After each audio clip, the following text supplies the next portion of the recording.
So I wanted to make a live video starting today because thanks to all of you awesome people, I've reached 1,000 subscribers. Actually, more than 1,000 at this moment. I have like around 1,005, which is great, and I really appreciate it. I made that push because I have this idea of basically creating these live videos to talk about tabletop RPG stuff spontaneously. Or probably even could turn it into some sort of almost daily show. Well, the bad news is that apparently YouTube has some sort of delay in having the application realize that I have more than 1,000 subscribers. So I'm still getting blocked by the app. When I try to go live with my phone, it said that I don't meet the requirement of 1,000 subscribers. So I'll give it a couple of days and see what happens. But since now I'm already here and holding my phone, recording my face, I wanted to talk about something that I've been thinking about lately. And this is the kind of subject matter I'm going to be talking about in the channel.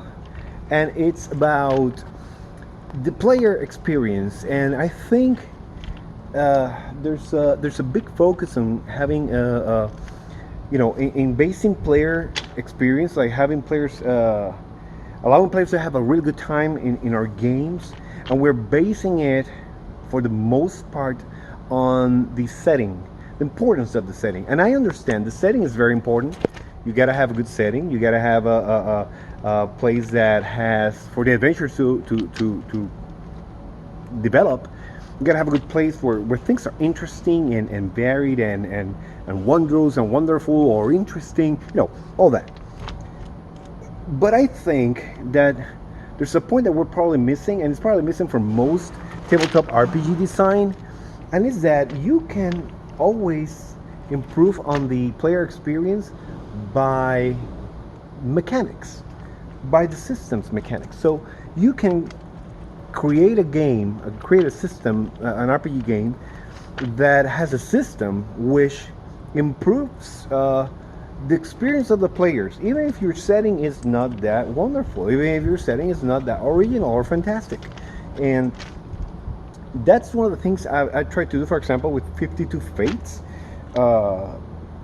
which is not, I'll be the first one to say, it's not the most original setting for a game, but what it lacks in originality, it has in engaging game mechanics. Like the whole concept of having players, instead of depending solely on dice and the randomness and some tables, and actually having some control on their character's fate,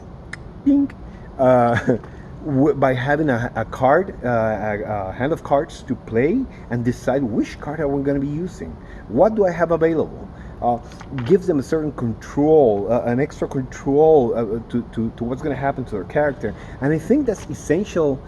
In this case, it's essential to providing to the players a very interesting and innovative experience that is not totally reliable, doesn't totally rely on the setting. I also feel that when you define a setting too much, you might tend to remove some of the, I would say, I'm not gonna say you lose originality, but you definitely you restrict what, to a certain extent, of course. You can sorry about that. You restrict what someone could design as an adventure. If you have a very precisely defined setting, then you leave very little leeway for adventure creation, for world creation. So that's our reason why I tend to lean towards providing a different experience through mechanics instead of setting, just because, one, I think it's more flexible, and number two, I kind of suck at writing adventures. So there's that. It's also a bit of a reflection of my weaknesses as a writer, but I stand firm in the fact that I think offering a different experience through mechanics is probably, it's my preferred way to do it. And yeah, that's about it. I wanted to share that quickly. Simple short video. When we go live, where maybe we can chat together and talk about things. So we'll see how that goes. So now I want to know, what do you think about that? Do you think originality should be based more on game mechanics or on setting? Let me know in the comments, please. I would really like to know your opinion. And as always, if you like the channel, please subscribe to it. If you like the video, click the like button. And I really appreciate your support, all the support you've given me, not only to the channel, to my games, 52 Fates and Perilous Ventures.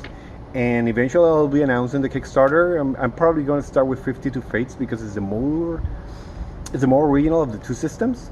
So I'm going to be doing that. So that's it. That's it for today. And until next time, keep those D20s rolling. Or keep shuffling those cards. That could work too. Bye.